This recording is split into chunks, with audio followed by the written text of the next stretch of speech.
Frank, how much are you spending each year just to maintain and keep the chief running? I mean, like if you had a new one, you wouldn't have to spend as much. How much does having such an old ferry cost you each year?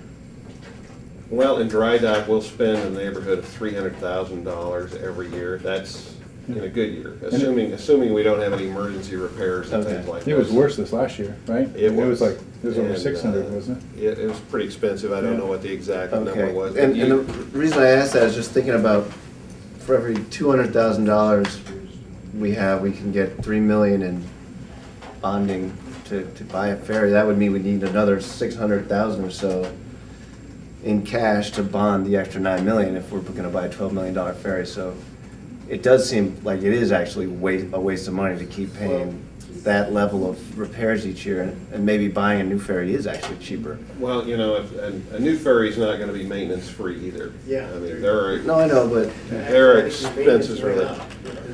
Right, and the thing is, well, with a new ferry, it was all designed to go to dry dock every other year instead of once a year. Okay, so let me ask my question again. So we have an old ferry now. How much does it cost each year to fix it, maintain it, keep it in operating condition over and above what you estimated it would cost versus a new ferry? I know that's hard to answer, but just give me an idea. I'd rather not speculate because right now it would be guessing. Yeah, give us a couple days to respond. Okay, that would help me anyway, just to, you know, okay. A ballpark. So make sure I understand order of magnitude. What your question is what would it cost? What we're paying now for operational costs versus what a new ferry maintenance costs. How would maintenance change between a new versus existing? I was assuming that a new ferry would mean less in annual dry dock and sort of emergency repairs and things like that.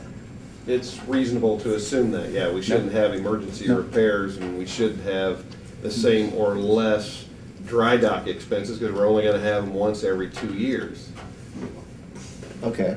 Well, presumably with a new one, we're not going to be tearing out portions of the hull every That's year. exactly. Well, this is the number I'm trying to get to. So as you say, a standard annual dry dock expense, that's not all the maintenance, but just the standard dry dock expense of about $300,000 a year. You would now be going 2 years, and so that would probably be in the neighborhood of $150,000 to $200,000 a year.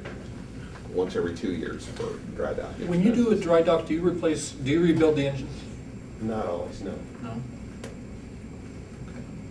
No? We do testing and stuff of different gears and different aspects. Oh, okay. And we replace bearings and things and seals as we need to throughout the whole system, the drive systems as well. Councilman Kirshner and then Weimer. Could we institute a ferry district tax with the idea that we were going to start collecting that money to go towards ferry operations and costs, or a new ferry, without having the plan in place, or do we need the plan in place first? Yeah, you can do that. You can.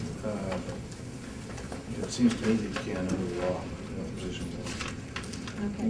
Well, I would so like the plan, really, the plan is really to give ourselves the stability of understanding where we're trying to target our resources and focus on key next steps.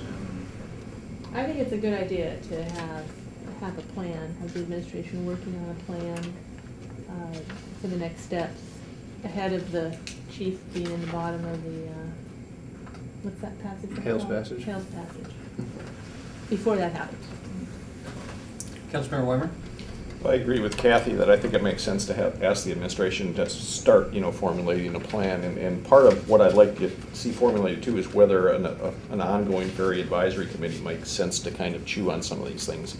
Because like you weren't around when we went through the ferry thing the last time around, and while the maintenance stuff may have been a wash or the new ferry may have been a little less, you found out the gas cost went way up with the new ferry.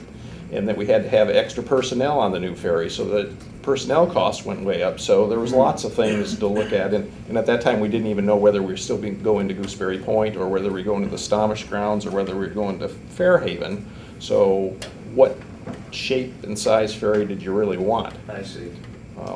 Hopefully that stuff will be a little clearer by the time we start talking about it again. But, so lots of issues, and whether we're better off trying to figure those out in-house through the administration, or whether an advisory committee would help or maybe hinder that, I think would be a good thing to think about too. Anything else on the ferry? Well, how about, maybe we should look at if it should be a bridge instead of a ferry. It already is a bridge. Okay.